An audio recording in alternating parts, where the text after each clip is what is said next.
Possuis recursos inimagináveis que estão em germe em tua alma, aguardando os teus estímulos.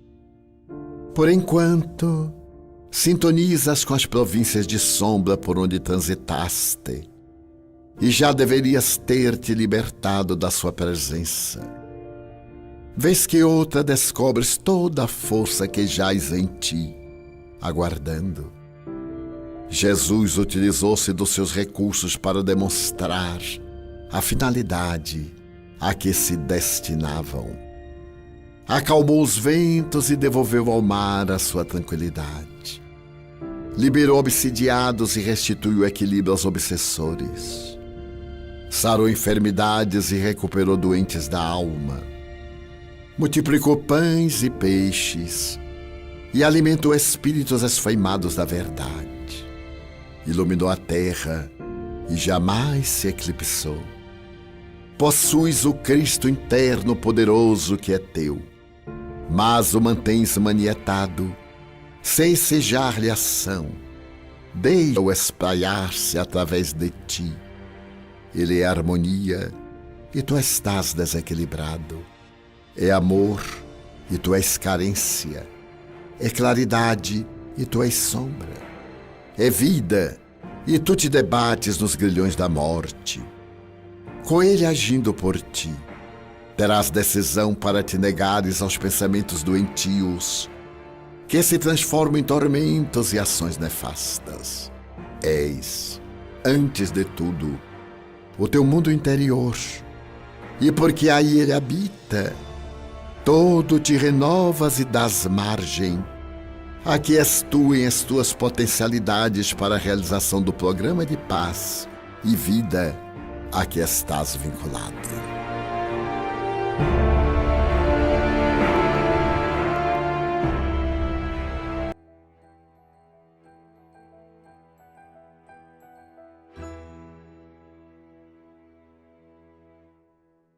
Boa noite a todos. Hoje a nossa reunião doutrinária das terças-feiras, diretamente da Mansão do Caminho, uma reunião muito especial. Vamos então nos preparar para a prece de início dos nossos trabalhos. Amado Mestre Jesus, benfeitor amigo, o nosso coração e as nossas emoções estão em festa, como aquela entrada vossa em Jerusalém. Mas sabemos, Senhor, que também nos próximos dias eles serão difíceis. Por isso, queremos nos vincular a Ti, para que possas apacentar as nossas almas, dulcificar as nossas emoções, e dar-nos a paz que não temos, Senhor, que não conhecemos e que não possuímos. Mas a paz está em vós. Sei então conosco e brinda-nos com a vossa presença, para que a nossa alegria seja a vossa alegria. O nosso coração se estenda a todos os corações do mundo e as dores, por alguns instantes, possam ser amenizadas. Abençoa-nos, ó Mestre, sê conosco, hoje e por todo sempre. Que assim seja. Queridas irmãs, queridos irmãos espíritas, caras amigas e amigos que nos acompanham através da Web TV Mansão do Caminho e por outros órgãos da comunicação virtual. Hoje é um dia de júbilos para nós, nossa pessoa em particular, porque estamos fazendo o lançamento do nosso mais recente livro mediúnico, ditado pelo espírito Joana de Ângeles, e que nós tivemos a oportunidade de psicografar. O livro é denominado Vidas Vazias, naturalmente resultado da sua observação a respeito desse fenômeno que toma conta da sociedade atual. Eu me recordo que, ao iniciar o livro, por oportunidade das primeiras mensagens, ele se referia que a nossa é uma sociedade que perdeu as metas, cujos objetivos esvaziaram-se através da mudança comportamental das criaturas humanas. Mas para que tal ocorresse, vários fenômenos filosóficos, científicos, ético-morais aconteceram na sociedade, culminando naquilo que Graciliano Ramos, o nobre escritor brasileiro, chama vidas secas. Essas vidas destituídas de sentimento, de vitalidade, de objetivos que nos levam a progredir cada dia. E reportou-nos naquela oportunidade, mais ou menos um ano atrás, que havia sido publicado faz muito tempo, 1942, em Paris, um livro fundamental para a cultura da época, cujos efeitos vivemos hoje. Esse livro é denominado O Estrangeiro e é de autoria de Albert Camus. Albert Camus foi um filósofo descendente culturalmente de Nietzsche, de Schopenhauer, dos pessimistas e principalmente de Jean-Paul Sartre, que naturalmente era o seu modelo. Mas naqueles dias de Paris, antes da tragédia da Segunda Guerra Mundial terminar e deixar as suas imensas cicatrizes até hoje, o livro recebeu um aplauso internacional e ofereceu a Alberto Camus, pessimista, materialista, o Prêmio Nobel de Literatura. O livro em francês tem 182 páginas e é intitulado L'Étranger. É a história muito interessante que os intelectuais denominam a trilogia apresentada por Camus, que é a trilogia da amargura, a trilogia da decepção, do desencanto, do ocaso. Ele havia escrito também uma outra obra extraordinária, que era o mito de Sísifo. E ao lado do mito de Sísifo, ele escreveu também uma outra literária muito pessimista. E isso fez a trilogia. Mas na obra O Estrangeiro, ele se utiliza de personagens cujas vidas ele procura sintetizar no desencanto, na amargura, na falta de esperança. Eu irei abordar, naturalmente, o tema que nos leva às reflexões do Vidas Vazias, da eminente espírito Joana de Ângeles, que em 30 capítulos abordam aquilo que pode preencher a alma da criatura humana. Uma filosofia otimista, sem paixão. Uma filosofia recreativa, sem banalidade. Uma filosofia profunda, sem mistério, mas que está ao alcance de todos nós. Por quê? Porque é vazada no pensamento do maior filósofo da humanidade, Jesus Cristo. Esse homem incomparável, que na palavra de Renan dividiu a história da humanidade. É muito curioso observar-se que aqueles dias amargos da Segunda Guerra Mundial também eram frutos de filosofias pessimistas, porque anteriormente, no século XVIII, já se comentava o pensamento atormentado dos filósofos materialistas, apesar do pensamento grandioso de Kant e daqueles que procuraram encontrar a lógica da razão. Especialmente a lógica da razão, também havia aqueles que, decepcionados do mundo, iam pregar de tal forma o desencanto que culmina em Kafka, esse pensador do século XX, jovem, cuja filosofia é considerada a mais marcante do século passado. Eu não sou literato, mas me falaram tanto sobre Kafka, e especialmente do seu trabalho para o teatro, que eu fui ler 2 dos seus livros. E, naturalmente, é uma filosofia, para mim, a filosofia do desencanto, da amargura, que me chocaram muito.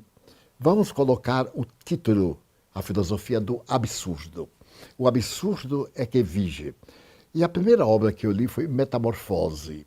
É uma história terrível, porque o indivíduo se transforma em um animal, mas um animal asqueroso dentro de casa. E tudo ali que é absurdo é apresentado por Kafka de uma maneira muito bela, naturalmente. Era um belo escritor e viveu de uma maneira muito especial. Até se narra que os seus sentimentos eram tão nobres que, certa feita, estando ele numa praça, uma menina brincava com uma boneca e perdeu a boneca. Isso aconteceu em Berlim. Ele ficou tão impressionado de ver a criancinha chorosa e amarga que saiu a procurar uma boneca para comprá-la, até que encontrou quase que uma semelhante e ofereceu à menina. E então ele ficou feliz na hora que a menina sorriu e abraçou a boneca com contentamento. Então nós vimos na filosofia do absurdo um paradoxo dessa natureza, mas ela é o resultado da amargura que tomou conta dos filósofos, especialmente de Madame Beauvoir, daqueles que apresentaram o existencialismo, no qual Sartre tinha a oportunidade de dizer: vamos viver agora. As religiões são ópio, expressão de Marx. A religião é o ópio das massas. Freud já havia dito fazer um pouco que a religião era uma espécie de neurose coletiva, mas também era uma frustração da paternidade. Ele tinha um problema com seu pai, um problema psicológico, que não resolveu. Então ele dizia que a sociedade necessitava de fazer uma transferência do pai material, frustrado, para o pai transcendental. Então aquele período era de uma filosofia baseada também no pensamento científico, que pretendia negar a necessidade de Deus e proclamava a morte de Deus de Nietzsche como sendo a solução básica. Então, Franz Kafka foi praticamente o modelo para a obra de Camus. Se me permitem, eu irei sintetizar a obra de Camus, não exatamente como se encontra no livro. Como sempre digo, ao sabor da minha própria emotividade. Diríamos numa linguagem literária, eu irei recontar, isto é, irei utilizar-me do tema-chave e farei a abordagem dentro da minha emotividade com o objetivo que trago para os nossos comentários sobre Vida Vazia. Começa dizendo o seguinte: eu hoje recebi um telegrama do abrigo em que minha mãe estava e dizia: sua mãe morreu. O sepultamento será amanhã. Eu então fiquei perguntando-me, mas ela morreu hoje? Morreu ontem? Bom, não importa. Ela morreu.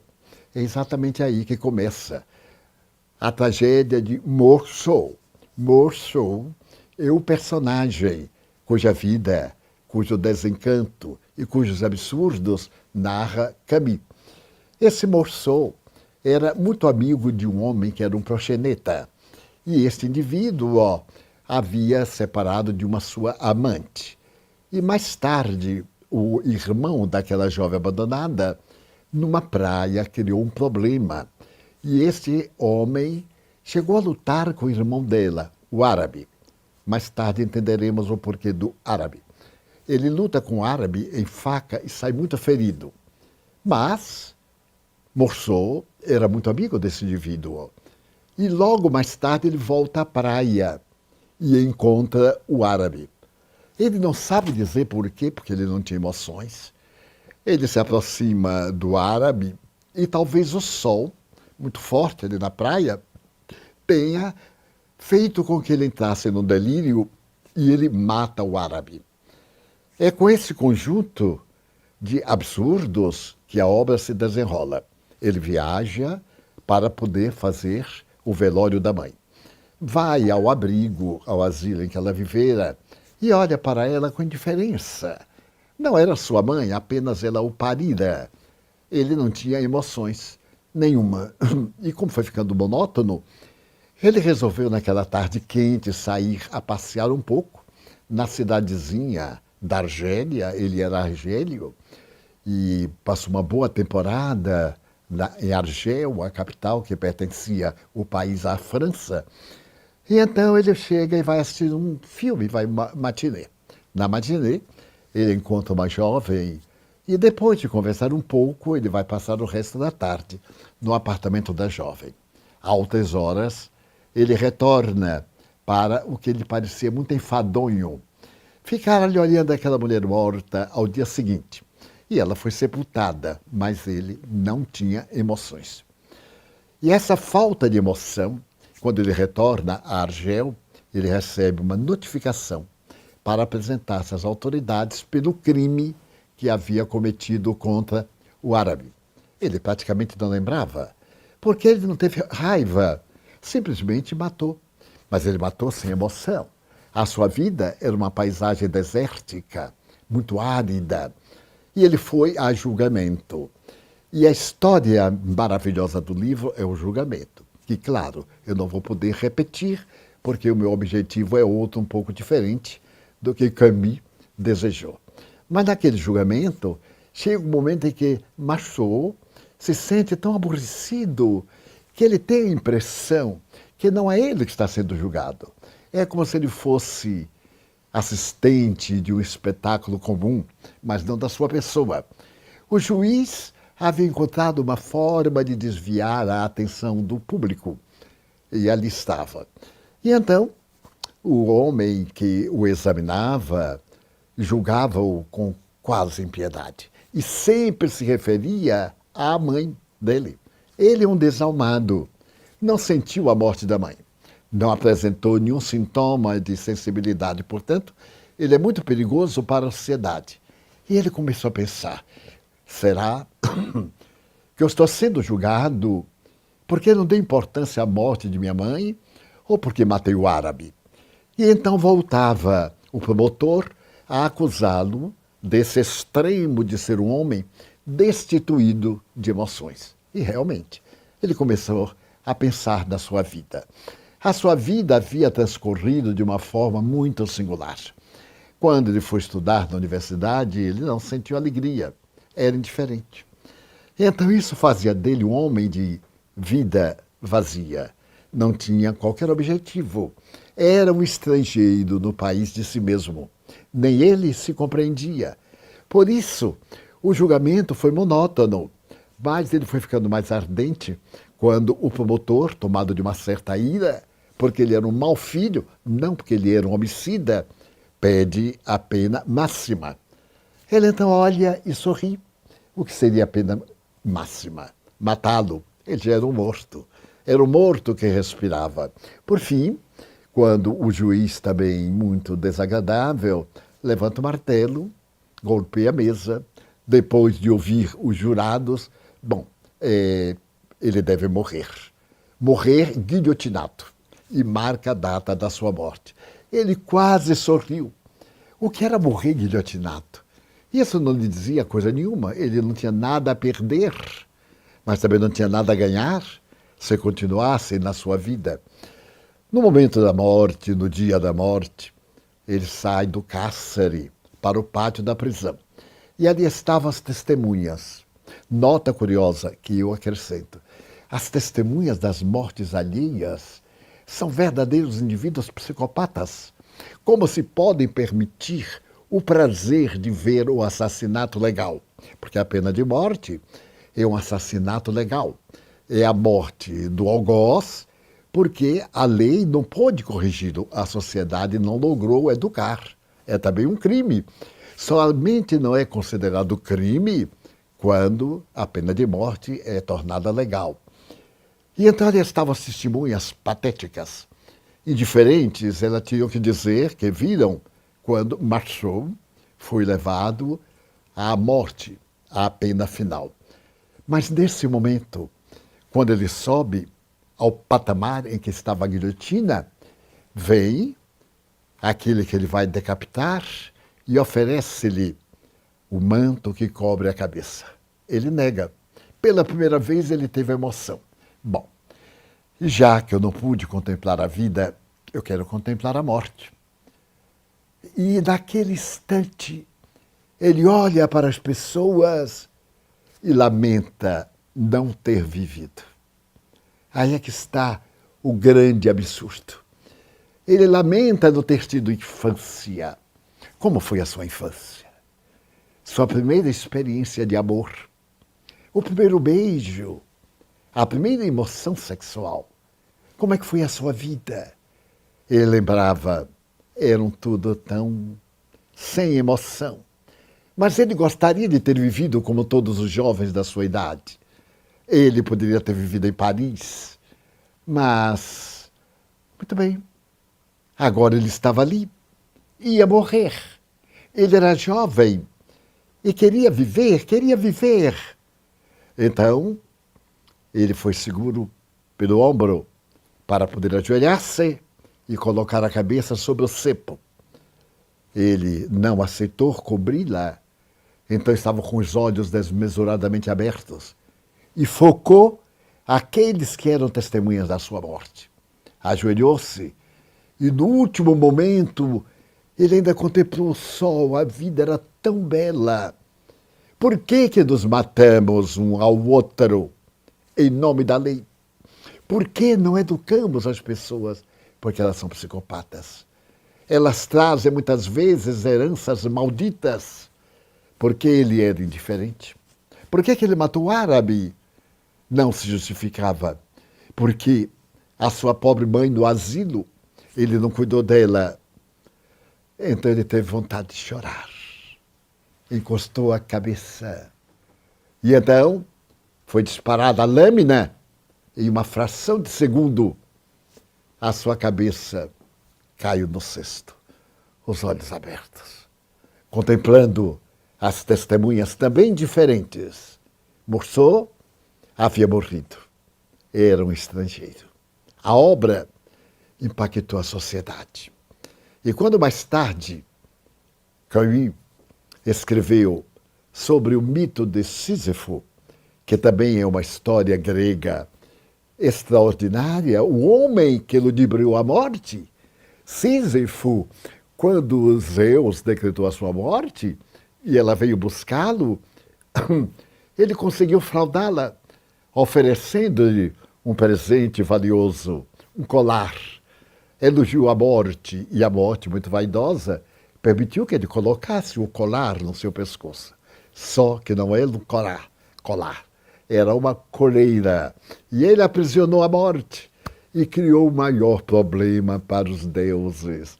Porque a morte aprisionada fez com que os deuses viessem queixar-se a Zeus. Ora, nós vemos Marte se levanta, onde é que nós estamos?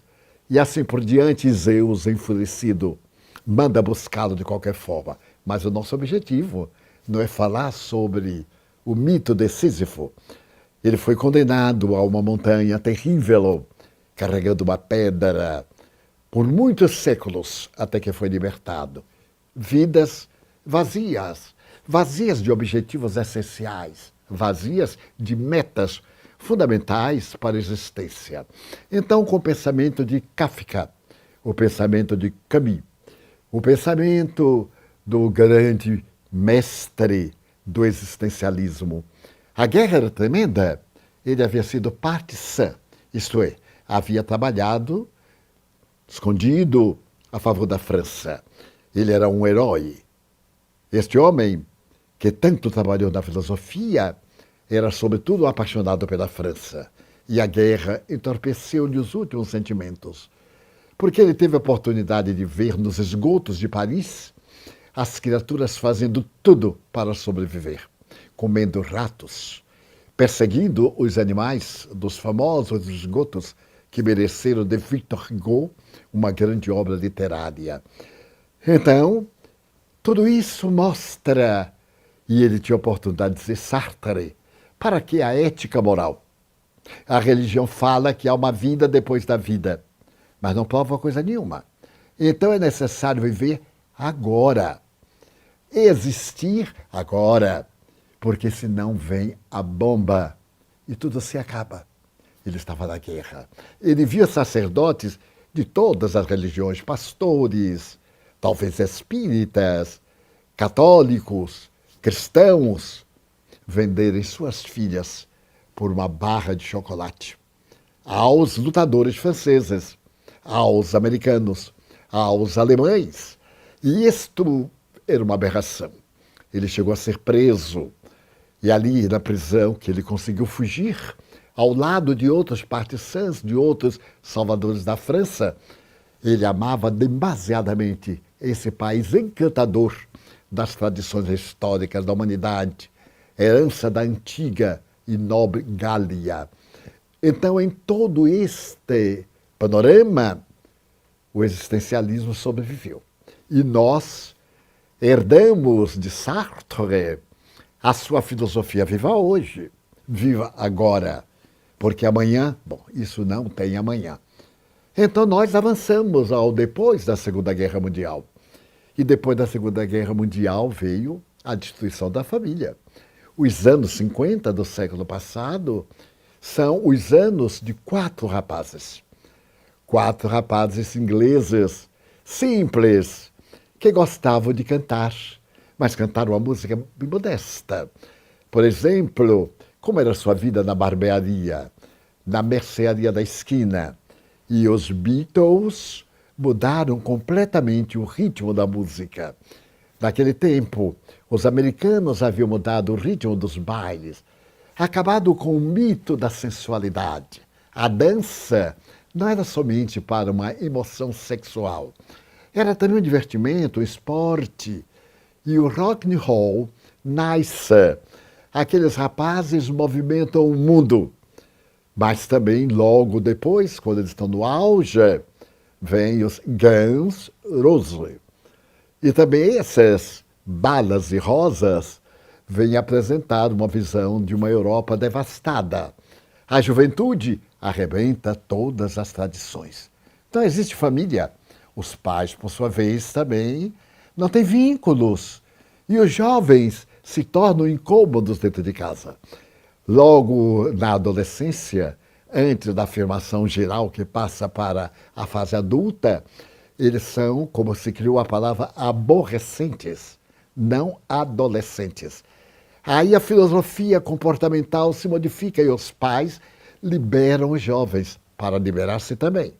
O sexo predomina nos relacionamentos.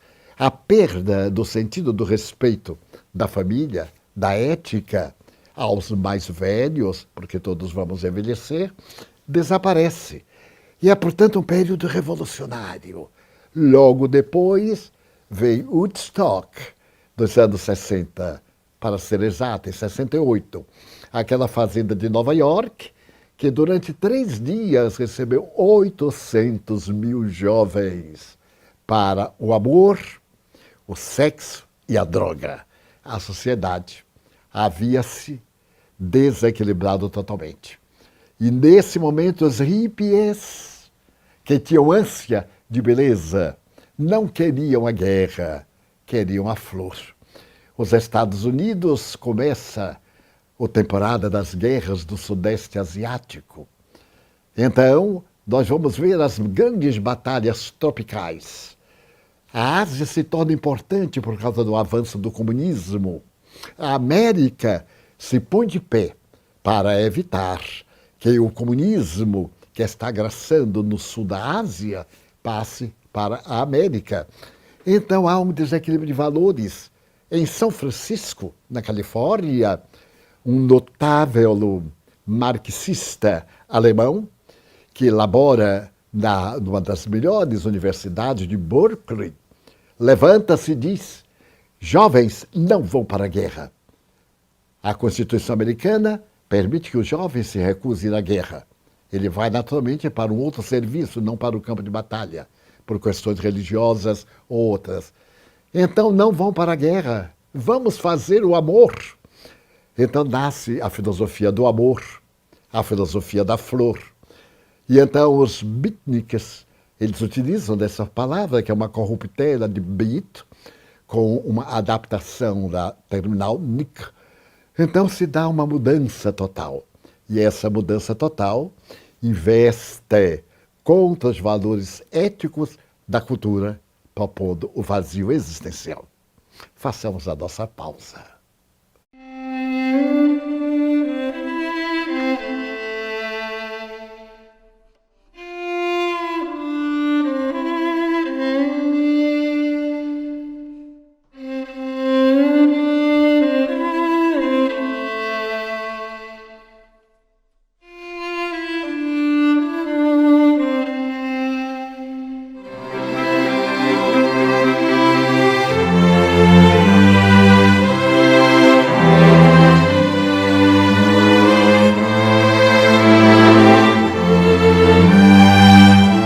A notícia da esperança nestes tumultuosos dias da humanidade.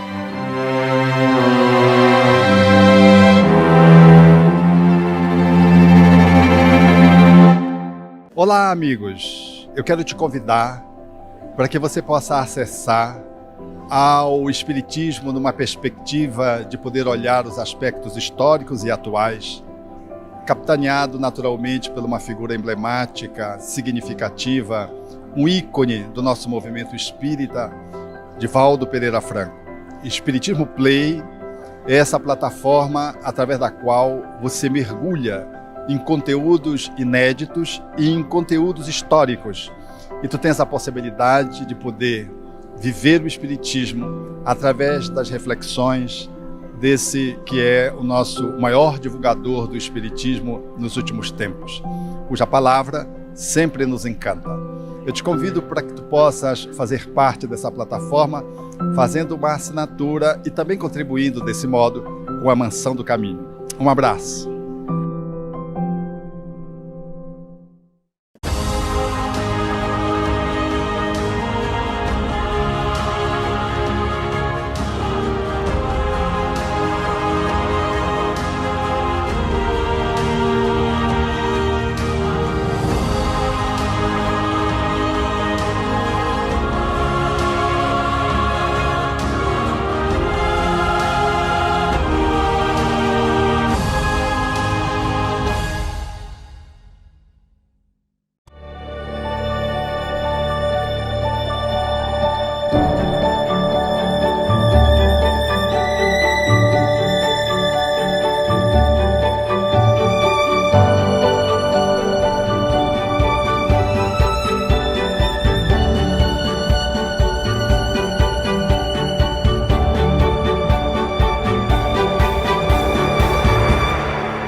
O grande filósofo latino Cícero, Marco Cícero, escreveu uma frase notável.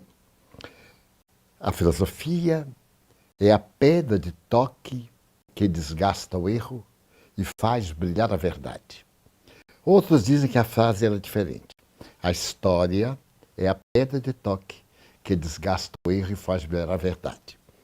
Will Durant, ao escrever a sua História Universal, diz que nós não aprendemos nada com a história, porque repetimos os mesmos erros das civilizações antigas.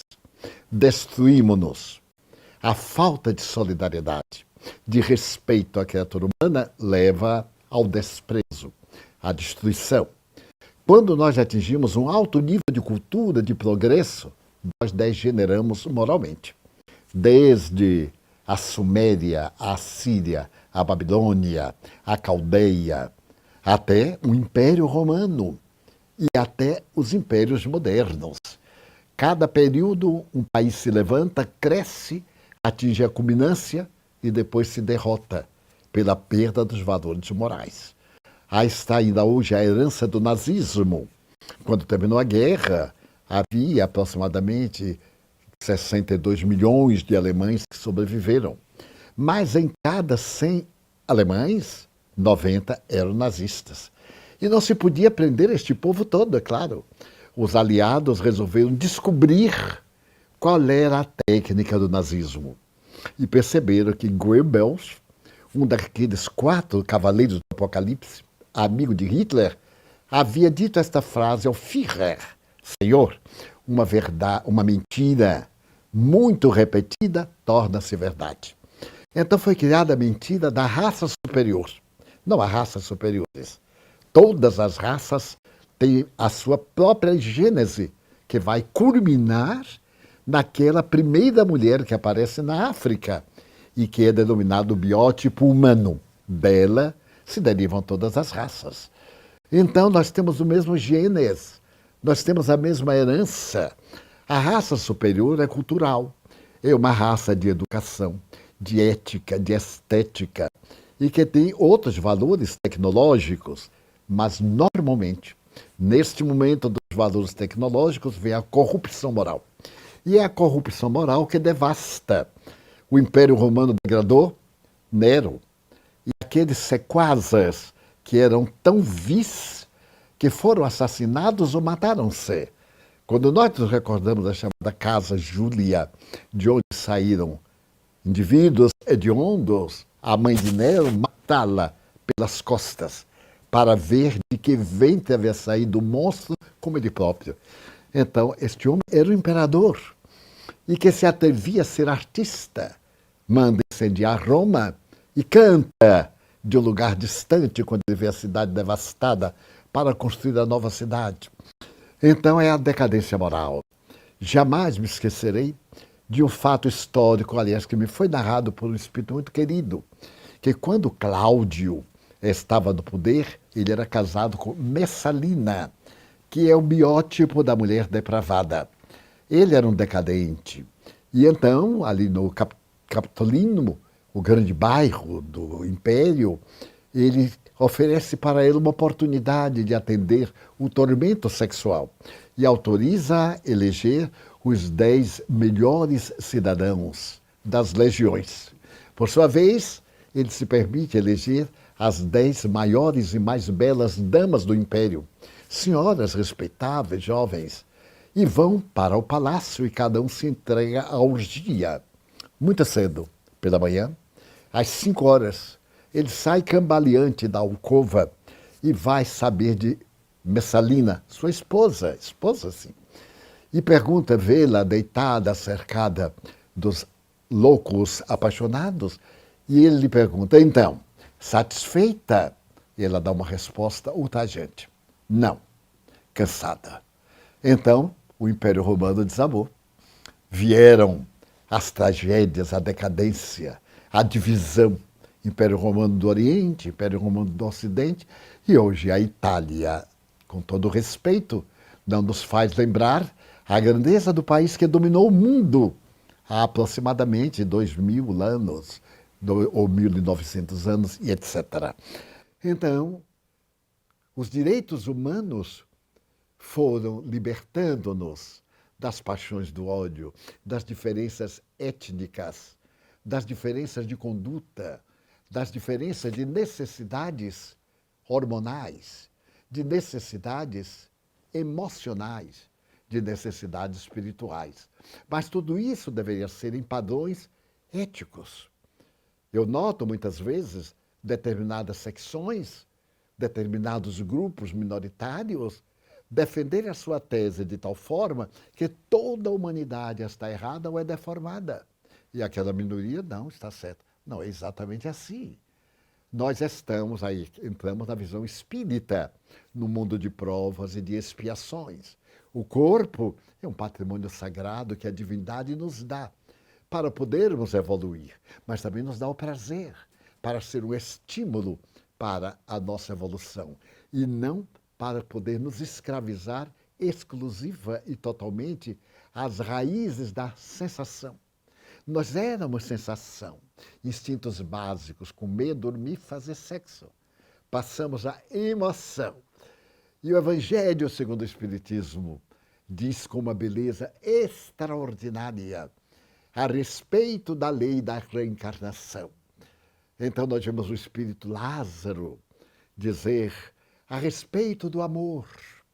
E depois da reencarnação que levanta a lápide dos túmulos vazios para mostrar que o nosso processo evolutivo vem através de várias etapas. Só que nós não podemos estar contra outras aspirações, outras formações culturais, outras manifestações emocionais. Somos todos igualitariamente filhos de Deus. Mas há uma ética estabelecida pelas leis universais. Nós vemos essas leis em nosso organismo. O aparelho digestivo, ele tem capacidade para poder atender através dos seus ácidos, os seus sais minerais, na digestão, a uma quantidade de comida. Se nós ultrapassamos, temos distúrbios. Assim por diante. Então, se nós usamos o corpo para tal ou qual prazer, desviamos a finalidade também do corpo.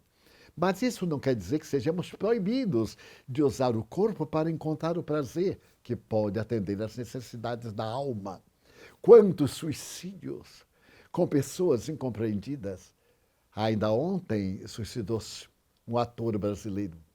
Infelizmente, ele não soube compreender o mundo. Disse que o mundo não o compreendeu, octogenário. É uma lástima o seu horror ao mundo. Que mundo ele esperava? Um mundo de prazeres? Não, o mundo é o que dele nós fazemos. As vidas vazias é que tornaram este mundo a busca do ouro, a caça dos valores que compram, porque há valores que não são comprados, são conquistados pelo amor. E somente o amor, na linguagem de Cristo, soluciona todas as diferenças que existem entre as criaturas humanas e nos coloca em uma postura muito curiosa de uma aristocracia. Mas não é essa aristocracia política dos vendilhões do templo, dos furtos, das ambições desregradas, das traições desmedidas, da falta de pudicícia, de ética. Allan Kardec fala desses tributos morais. Nós somos diferentes em valores éticos. Dois gêmeos univitelinos.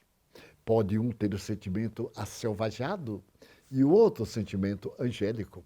Pestalozzi estudou isso muito bem na sua escola em Verdun, quando órfãos, gêmeos univitelinos tinham uma vida totalmente diversa um do outro, e, no entanto, vinham da mesma matriz, da mesma célula que se bipartiu, levando os mesmos elementos genéticos. Por quê? Porque as almas que vão viver esses corpos não são gêmeas. São almas, muitas vezes, veteranas, espíritos velhos, espíritos novos. Então, com a reencarnação, iluminam-se as dificuldades que nos levam a lutas interminas, à imposição das nossas paixões, à maneira de nós vermos o mundo. Então, o mundo é um poliedro. Cada um pode ver uma faceta, mas não tem capacidade de ver todos os ângulos, porque são infinitos. Daí as vidas vazias. São essas vidas que perderam o sentido ético. O indivíduo, por exemplo, amealhar $1 bilhão e lutar tenazmente para ter $2 bilhões e lutar desesperadamente para chegar um dia a $1 trilhão, que ninguém atingiu essa cifra. Então, para quê? Ego, porque são em ações, em empresas do patrimônio ouro de cada país. Então o indivíduo tem esse dinheiro, mas é tão difícil de usar, em que ele vai gastar $1 bilhão?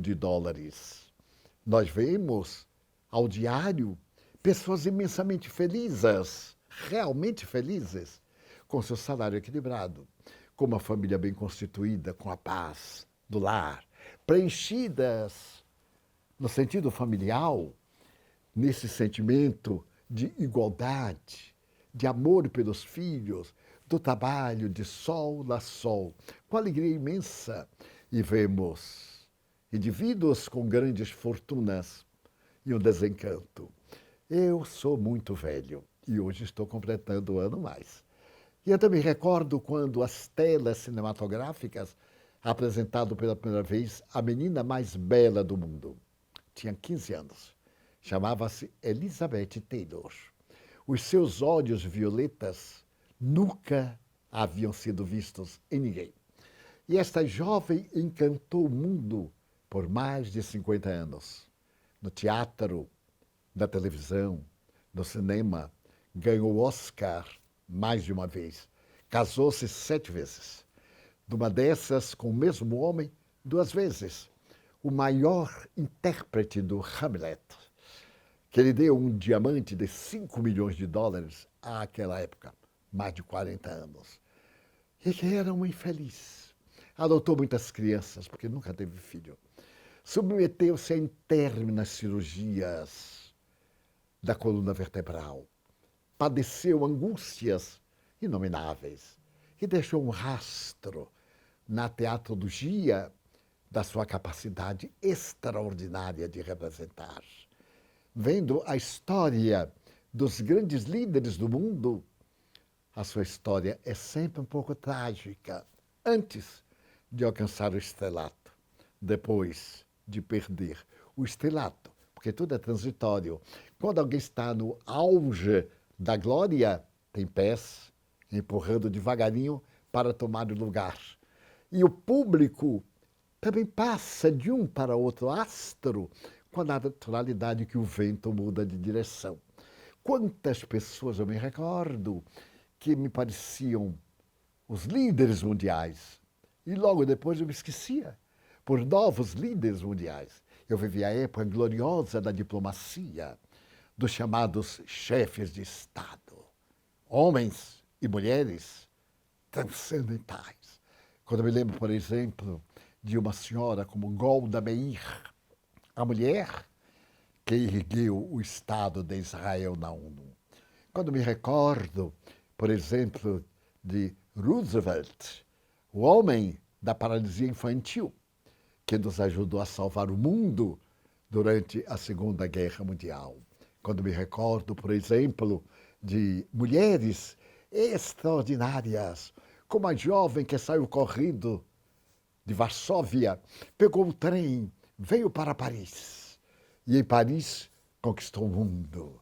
Esta mulher que descobriu a radioatividade, que se casou com um homem casado, que se apaixonou por ela e que foi vítima de um acidente de carruagem e morreu.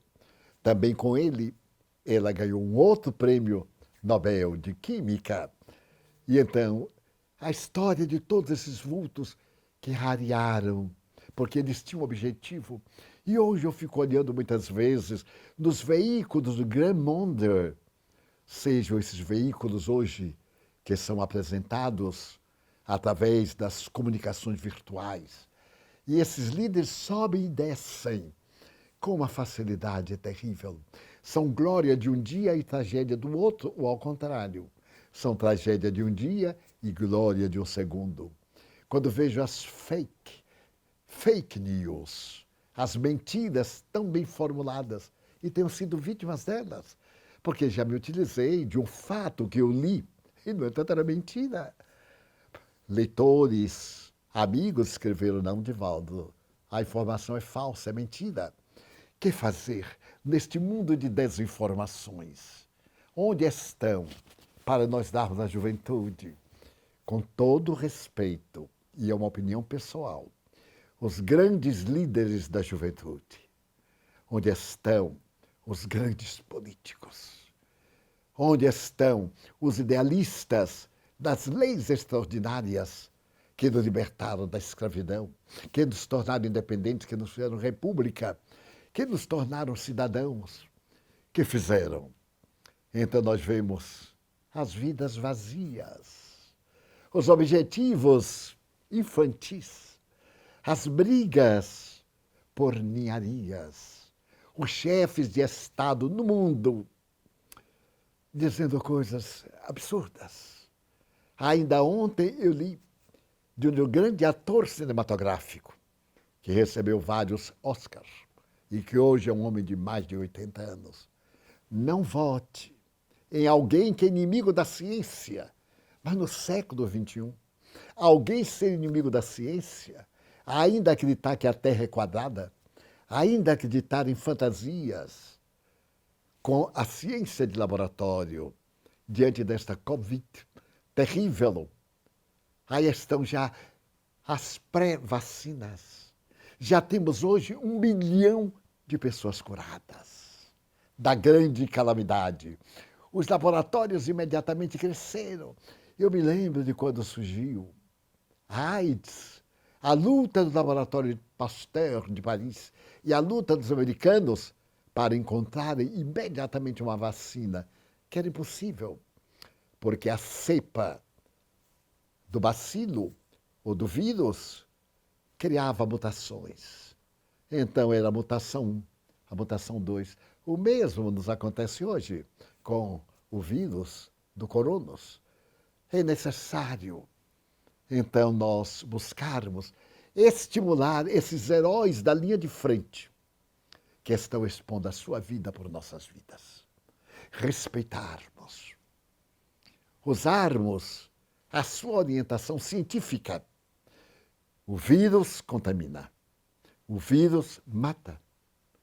Somente nós olharmos Nova York, chegar a ter 1000 mortes diárias, é uma coisa bastante séria.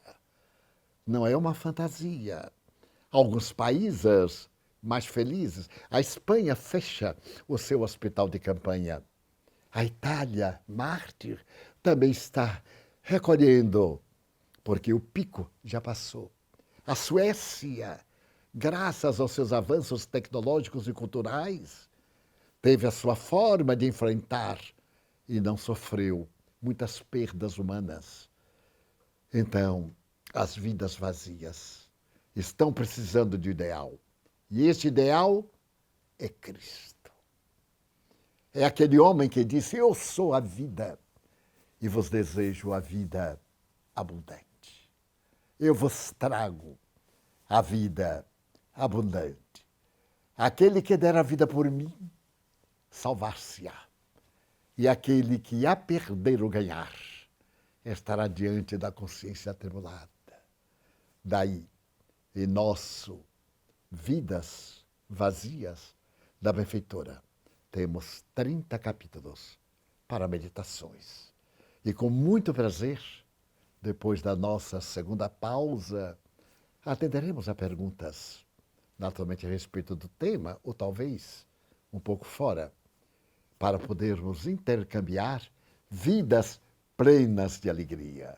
Eu vos trago as boas novas de alegria do reino para preencher o vazio existencial. Nossa pausa.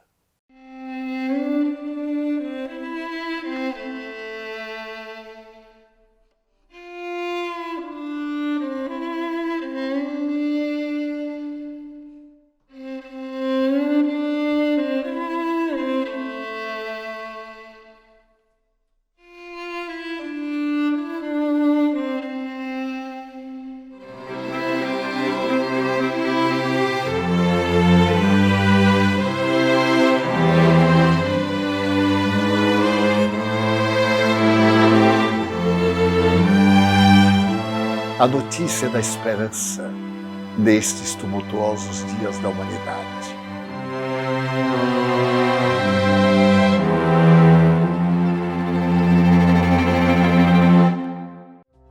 A você que nos ouve com muito carinho, nós estamos acessando ao seu coração para que você possa acessar também o Espiritismo Play, que é essa plataforma que tem por finalidade levar ao movimento espírita em geral todo o histórico da grande atividade dessa caminhada deste Paulo de Tarso dos nossos dias, que é Divaldo Pereira Franco, e ao mesmo tempo enriquecer a sua alma com este alimento tão importante e fundamental que são as abordagens trazidas por este companheiro e mensageiro do amor, nosso Divaldo, para aquecer o seu coração e trazendo uma diretriz mais feliz, mais assertiva para o nosso dia a dia. Acesse Espiritismo Play, a plataforma que estará auxiliando a manutenção da nossa querida mansão do caminho. Muita paz, Jesus nos abençoe e guarde sempre no seu amor.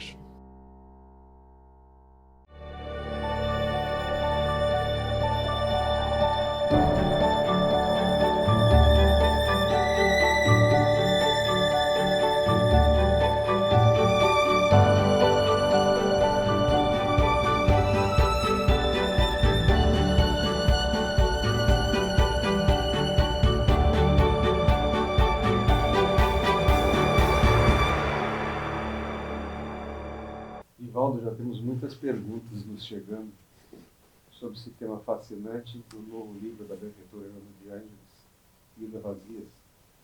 E nós temos aqui uma pergunta da Érica Napoleone Tenerari. Uma vida vazia pode estar vinculada a dívidas do passado, à presença de obsessores?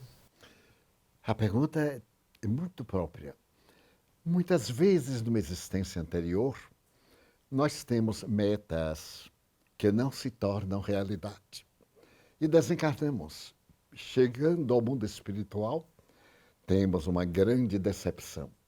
E ao reencarnarmos, trazemos aquele vazio existencial. E muitas vezes, entidades perversas se nos aproximam e transmitem ideias devastadoras. Para que lutar? Por que que todos aqueles que vivem no bem sofrem muito? Há essa interrogação. Não é verdade. Todos sofrem. E principalmente quando está no bem, porque ele deseja acelerar o seu progresso.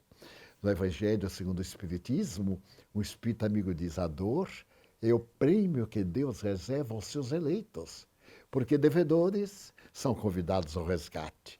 E resgatar é muito melhor do que contrair dívidas. Muito bem. Nós vamos agora aqui uma segunda pergunta de Camila Rocha. Divaldo, como o senhor se sente hoje, sabendo que fez e faz o bem a milhares de pessoas? O senhor teve momentos difíceis em que pensou de parar a sua obra? Momentos difíceis, sim. De parar, nunca. Eu tenho pedido aos meus amigos agora no crepúsculo. Se alguém lhes perguntar, por acaso, no futuro, vocês que viveram comigo, que moram aqui na Mansão do Caminho, que me conhecem na intimidade, porque é na intimidade que a gente conhece as pessoas, que moram aqui há 40 anos, convivem com os meus bons e os meus maus momentos. Eu gostaria que, ao referir-se a mim, dissessem apenas uma coisa: Divaldo perseverou até o fim. Nunca me veio a ideia de desistir. Aconteceram problemas e acontecem, ainda hoje, e acontecerão até o momento da libertação carnal, porque é um mundo de provas. Eu me acostumei. Confesso publicamente que, se a desencarnação chegar amanhã, não levo nenhuma mágoa. E espero que, se há alguém eu gerei mágoa, que me perdoe. Não foi voluntário. Porque o Espiritismo é o oxigênio da minha alma. Me deu tanta vida, tanto discernimento, que eu sou uma pessoa realmente feliz. Mas, nos momentos mais difíceis, sempre perseverei. Porque eu compreendi desde cedo que o Espiritismo era o cristianismo de volta. E como os cristãos primitivos não foram compreendidos, nós, os cristãos espíritas, também não seríamos compreendidos dentro da própria casa. É natural. Se nós ouvirmos o diálogo entre os discípulos, também eles tinham suas dificuldades. Eram homens, eram mulheres que acompanhavam Jesus. Tinham as suas tricas, tinham as suas intrigas, tinham seus conflitos. Mas a figura do mestre era a bandeira de luz e de sustentação. Divaldo, uma nova pergunta de Krishna Mohini. Como preencher nossas vidas vazias? Procurando servir. Há um slogan do Rotary Club: quem não vive para servir, não serve para viver. Eu respeito muito esse slogan. Porém, se eu fosse escrevê-lo, eu diria: quem não vive para servir ainda não aprendeu a viver. Porque servindo, a gente encontra a razão de viver. O objetivo. Nossa vida é obrigada a ter uma meta. Se eu pretendo no esporte, eu tenho que fazer do esporte a minha meta. Se eu pretendo na literatura, se eu pretendo na agricultura, se, por exemplo, eu estou trabalhando em varrer a rua, na situação mais modesta, então eu tenho na minha meta a honra de servir. Eu vejo muitos garis que têm encontrado milhares de dólares na mais infinita pobreza. Pegam da moeda e entregam às autoridades governamentais, policiais, sem furtar, porque isto é meta de vida, é vida cheia de dignidade. Ainda hoje eu conversava com os amigos e lembrava-me de um fato muito curioso, que o homem mais rico do mundo, Bill Gates, certa feita em New York, ele salta da estação terminal e vai comprar o jornal. Na hora que ele compra o jornal, ele não tinha o valor do jornal. E constrangido, ele disse ao vendedor, que era um colored na época, olha, eu não tenho aqui o dinheiro. E o rapaz disse, mas senhor, não faz mal, eu lhe ofereço o jornal. Passa algum tempo. E então ele vai comprar o jornal. Mas ele não era homem de ter moedas no bolso. O jornal devia custar 50 centavos, $1. E ele se embaraça novamente e o homem diz, mas eu ofereço ao senhor. Não, mas não pode, você ganha disso. Sim, senhor, mas eu posso me permitir o prazer de oferecer o jornal. Então Bill Gates lhe diz assim, você sabe que eu sou o homem mais rico do mundo? Ele diz, como não? Eu vendo jornal, eu vejo a fotografia do senhor, eu o conheço. Mas, então você me dá um jornal? Eu posso arranjar para você um emprego muito bom. Não, eu estou muito feliz, porque eu sou a pessoa que deu jornais ao homem mais rico do mundo, eu os dei gratuitamente. Olha aí, uma meta de vida. A meta de vida dele era vender jornal. Sentia-se imensamente feliz. Então nós podemos encher a nossa vida com metas. Qual é a sua meta? Pergunte. Pessoas idosas perguntam, eu não sei para que nasci, mas também nunca pensou. Pare e pense. E se não encontrar uma diretriz, eu lhe darei. Nasceu para amar e não para ser amado. Porque somente colhemos se plantamos. Se queremos ser amados, amemos. Ame. Ame ao gato. Ame ao cachorro. Ame a planta de sua casa. Ame. Ame. E você vai descobrir que você é um poema de amor e vai se descobrir amado. Muito bem, Divaldo. Uma pergunta de Paulo Jorge. Os centros espíritas estão fechados nesses dias de Covid. Então as reuniões mediúnicas estão suspensas. Como o médium pode buscar uma estabilidade emocional ou fazer o exercício da sua mediunidade, já que os centros espíritas estão fechados? 90% dos médiuns são psicofônicos ou psicógrafos, falantes ou escreventes. Os escreventes podem continuar perfeitamente dos horários das suas reuniões, escolhe um lugar em casa, se for possível, e então leem, oram e se põem em atitude para psicografar. Assim eu tenho feito e tenho escrito, porque os espíritos não necessitam de reuniões como compulsórias, eles necessitam de concentrações e de caráter para se aproximar dos médiuns. Se ele for psicofônico, ele não deve entrar em transe, exceto se na casa, a família, tem pessoas que podem auxiliar. Suponhamos que o casal é espírita, tem um filho, um irmão espírita, faz a reunião mediúnica em casa. Dir-se-á, mas não se devem fazer reuniões espíritas em casa. Sim, Allan Kardec fê-las em casa, porque naquele tempo não havia condições de fazer em lugares especiais. Assim que ele pôde, ele criou a Sociedade Parisiense de Estudos Espíritas e alugou uma sala em Palais Royal.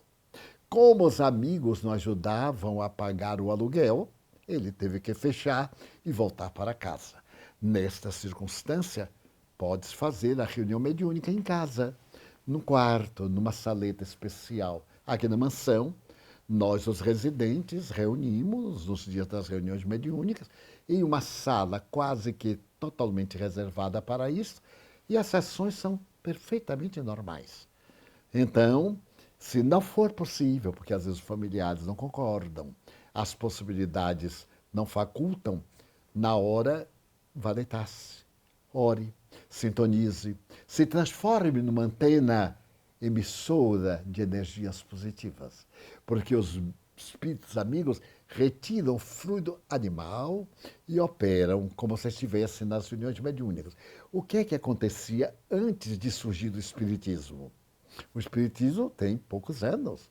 Ele começa publicamente a partir de 1857. E antes, quando nós estávamos deitados, desdobrávamos-nos. E as reuniões eram feitas no mundo espiritual com aqueles que eram médiuns. Leia-se toda a obra de André Luiz, a obra de Manuel Filomeno de Miranda, a obra da médium Ivone Amaral Pereira, e veremos que a reunião com os encarnados, que colaboram com o seu fluido animal para que os espíritos possam morrer, isto é, estão muito vinculados à matéria. E no choque anímico da comunicação, eles experimentam o fenômeno da morte e são orientados. Então, nós, médiuns, poderemos manter as nossas atividades discretamente, operando dentro das linhas técnicas do amor, da caridade e da justiça. Divaldo, uma pergunta de Vivian Santana. É possível preencher uma vida que, antes de conhecer a doutrina espírita, andou por vales escuros? Como fazê-lo? Colocar a luz no vale da escuridão. Bem-aventurado, aquele que veio pela estrada de trevas. Poderíamos aplicar aqui o mito da caverna de Platão, das pessoas que viviam dentro de uma caverna e eram iluminados por uma fogueira e só viam sombras. Até o dia em que um jovem, vendo o orifício, saiu da caverna e descobriu o mundo. Então, como preencher a vida? Retificando os erros que cometeu de uma maneira saudável, positiva, discreta. Procurar fazer o bem e encontrar nestes dias em que está compulsoriamente em casa, numa boa leitura, fixações de caráter. Tome como meta alguns valores. Eu, por exemplo, sigo muito aquilo que Jesus dizia. Do que vos adianta salvar o mundo e perder a própria alma? Eu vejo pessoas preocupadas em converter os outros. Confesso que nunca tive essa presunção. Vou divulgar. Quem quiser, bem. Quem não quiser, bem. Muitas pessoas vêm e me dizem assim, mas me convença de ganhar absoluto. Não tenho esse interesse. Eu sou um convencido. Sou um convicto. Você também o é. Então, viva ética, moralmente. Isto sim. Isto eu transmito. Não há nada que justifique uma vida depravada, uma vida vulgar. Então, procure fazer qualquer tipo de bem. Escreva, faça telefonemas a pessoas que estão doentes. Mande uma mensagem de ternura. Nós temos 1000 coisas a fazer. Então, agora, através das comunicações virtuais, transcreva textos belos da doutrina espírita e mande para amigos, ao invés de fofoca, de narrar coisas corriqueiras. Também coloquemos, porque isso faz parte da vida, é agradável, mas aí seja útil. Você preenche a vida. Divaldo, uma pergunta de Cláudia Werneck.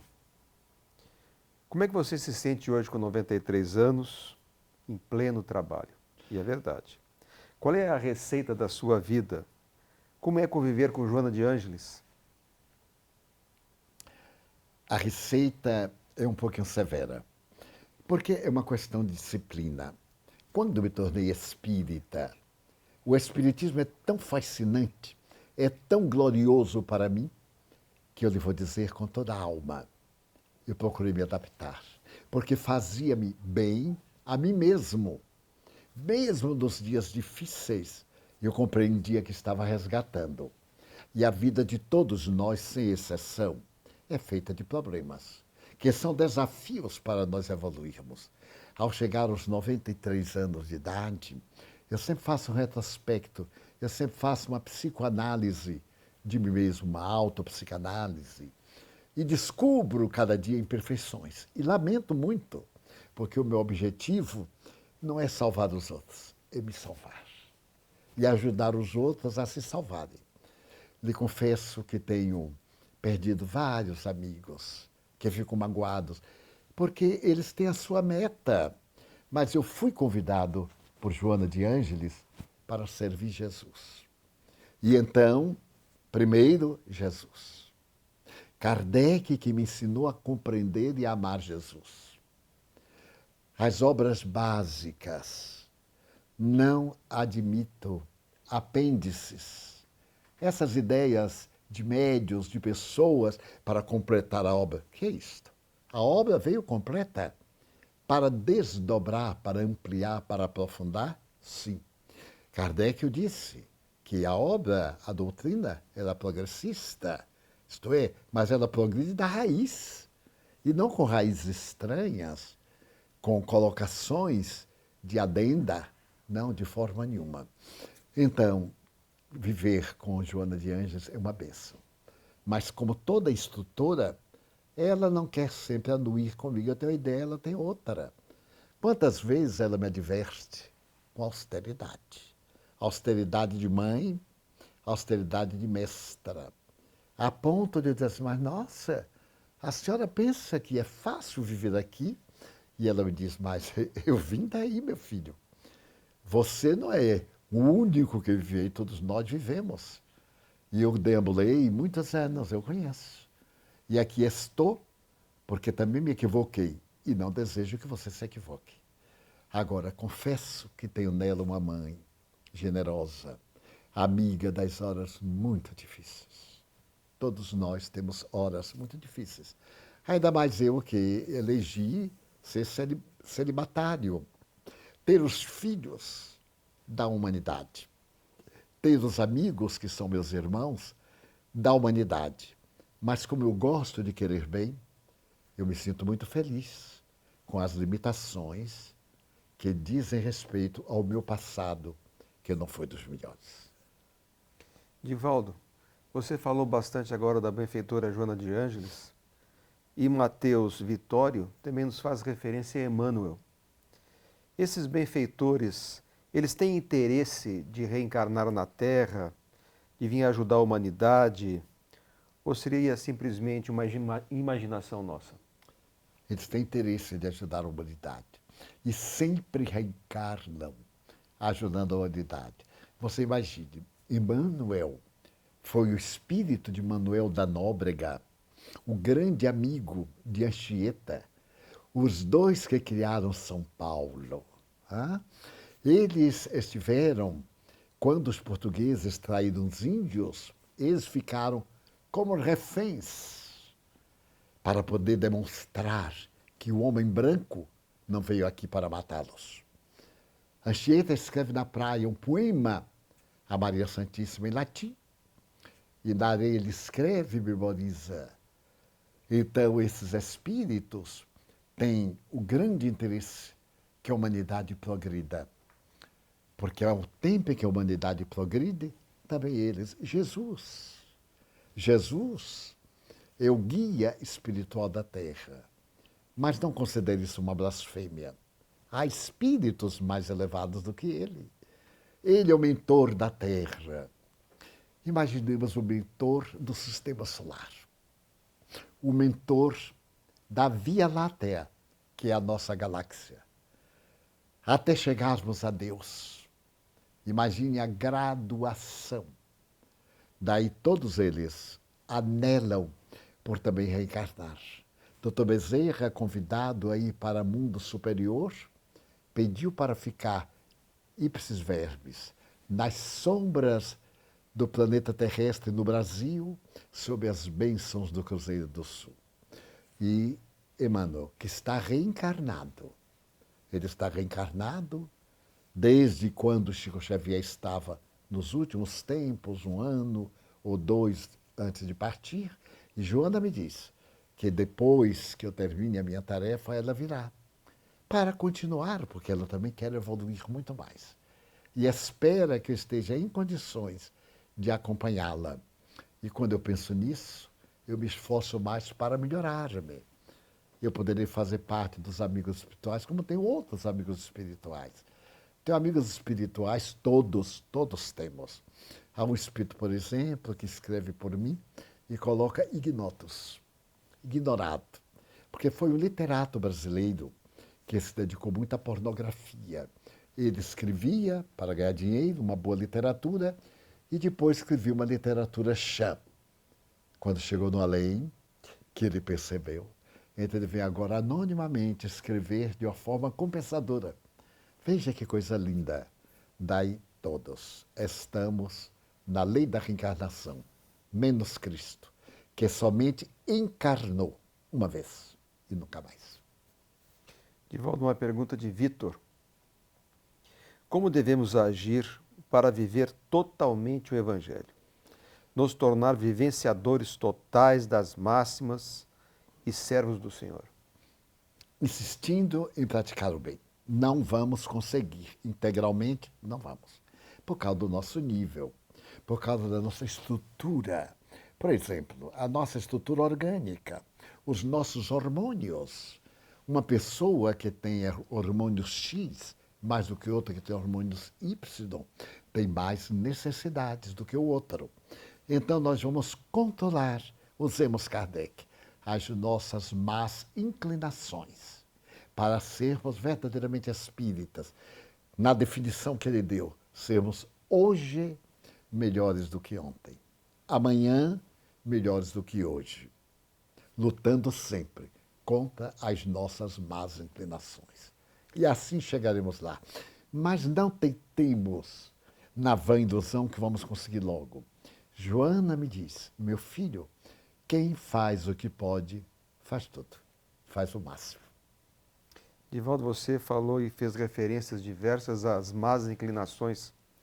Então a Tatiane Martins pergunta o seguinte: Divaldo, como ter segurança e confiança nos nossos propósitos de vencermos as más inclinações, a luta interna para melhorar moralmente e acreditar que somos dignos de Jesus, escutar e atender uma prece nossa? Basta que fitemos a vida de Maria Madalena. Ela viveu atormentada a ponto de dizerem que era portadora de 7 espíritos, porque tinha muitas crises. Nessas crises, ela ficava tomada. E naqueles dias terríveis, ela não atendia a clientela. Quando ela viu Jesus, pela primeira vez um homem olhou para ela sem desejos. Era o amor que ela buscava. Todos nós temos necessidade desse amor. Uma pessoa nos querer bem, simplesmente nos querer bem. Quem é de nós que não quer? E se puder transformar isso no amor, muito melhor. Então, quando nós começarmos a vencer as deficiências, a inveja, o ciúme, o ódio, o amor próprio, essas carantonhas do ego, as tendências do furto, do prazer exorbitante, de ser melhor do que os outros, de caluniar, de se vingar, quando nós formos vencendo, que bem que nós vamos sentir. Eu li uma frase na internet que achei formidável. Diz assim: quem não perdoa, experimenta o prazer da vingança naquela hora. Mas só naquela hora. Quem perdoa tem o prazer da vida inteira. Porque não carrega lixo mental, não carrega ressentimentos, banalidades. Nós temos momentos em que nos equivocamos, depois vamos acabar com essa bobagem, vamos ver bem para nós, porque somos todos pessoas com imperfeições. Daí a imperfeição está aqui para a gente corrigir. Por isso, eu lhe digo, com esses 93 anos de experiências humanas, 75 de vida pública, de contactos humanos em 70 países diferentes, 71, aliás. As criaturas somos as mesmas. Diferimos em nome e endereço, mas todos nós temos sede de amor, de ternura e de autorreforma. Então se esforce, diga de si para consigo: Maria Madalena, a partir de hoje, eu vou simpatizar mais com meus inimigos. Vou ter um pouco mais de tolerância. Vou me resignar mais. Comece pelo pequeno. Não vá atender o desafio maior. Não, pequeno. Eu soube que fulana falou de mim. Que bom. Não vou dar importância porque também falo mal dela. E assim nós fomos resolvendo e vamos encontrar essa Shangri-La. Foi um filme lindo que eu assisti há 60 anos. Shangri-La, esse paraíso dentro de nós mesmos. Divaldo, uma pergunta que seria até um esclarecimento. Nós estamos hoje lançando a sua última obra de psicografia da benfeitora Joana de Ângeles. E quando a gente diz assim, última, o pessoal pensa que é a última sua. E nós sabemos que não é a última, né? Mas seria bom que você esclarecesse as suas psicografias, os seus livros futuros, a sua atividade, o seu trabalho que você vem desenvolvendo e que esse, naturalmente, não é o último livro. Em verdade, não. Agora mesmo, essa semana, eu comecei um novo. Manuel Filomeno de Miranda, vendo a nossa aflição terrestre.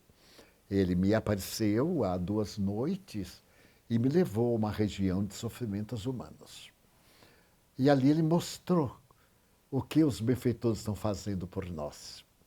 Quem estiver padecendo da epidemia, não desespere. Há almas generosas e grandiosas que tomam conta de nós. Espíritos nobres, sob o comando de Jesus Cristo e de Ismael, aqui no Brasil e no mundo, cada benfeitor espiritual. Eles estão guardando-nos. E então Filomeno me disse: meu filho, você gostaria de me ajudar, me permitir? Eu digo: gostaria, sim, senhor. E ele começou um livro. Começou esse livro no domingo último. Já escreveu 2 capítulos, porque são muito longos os capítulos, mostrando como eles interferem em nossas vidas, como eles nos ajudam. Notem que coisa. Mas eu tenho um livro também de Victor Hugo, que eu estou quase terminando. Naquele tempo ele pedia várias horas, eu não podia. Mas agora, com esse maravilhoso momento de quarentena, graças a Deus, só lamenta a quarentena por causa da perda de empregos de muitas pessoas. Deus há de inspirar-nos, as dignas autoridades e a nós mesmos, para que isso seja resolvido o mais rápido possível. E quanto mais rápido nos libertarmos da epidemia, mais rápidos melhoraremos as nossas finanças e não teremos as dificuldades que estão desenhadas para o futuro. Então, ele pretende terminar, Victor Hugo. Joana escreve 5 vezes por semana. A Amélia Rodrigues está escrevendo um livro novo sobre Jesus e assim por diante. Chico Xavier desencarnou. Deixou maravilhas. Certo dia, Eurípedes, o seu filho adotivo, estava mexendo em um baú velho. E qual não foi a surpresa? Ele encontrou 100 mensagens inéditas de Chico Xavier. Então ele passou a pessoas muito queridas e estão publicando em livros como se o Chico estivesse psicografando hoje. Acho que saíram 2 ou 3 daquelas 100 mensagens que o venerando apóstolo deixou. Então a missão do médium é não parar nunca. Mesmo que quando nos vamos deitar, os benfeitores nos levam de acordo com o nosso pensamento. Se estamos pensando no bem, para o mundo superior. Se estamos no tormento, nós vamos selecionados pelos espíritos burlões para as infelicidades. Então, vamos dar continuidade aos labores espíritas e escrever mais. Eu espero que em outubro publiquemos um outro livro, porque estamos com mais um de Joana quase pronto, de outros espíritos, etc. Trabalhar enquanto Deus der vida. Muitas vezes eu psicografo com muitas dores, porque Deus me deu a bênção de hérnias de disco. E hérnias de disco são incríveis. Ainda hoje eu reclamava, aqui é o nosso Mário, reclamava, mas como dói. Ele então disse assim: graças a Deus, né, Di? Você está podendo caminhar. Eu estou manquejando em cadeira de rodas, não sei o quê. Mas que bom, não é? Mas mesmo que eu use maca, Deus me vai permitir falar sobre a doutrina, e se a mão estiver trêmula, vou escrever. E se não, eu vou ditar e o computador escreve por mim. Olha que maravilha. não é? Sempre servir e construir o bem. Muito obrigado de todo o coração. Que tenham dias muito felizes. Até a próxima quinta-feira, conversando sobre Espiritismo, se Deus quiser.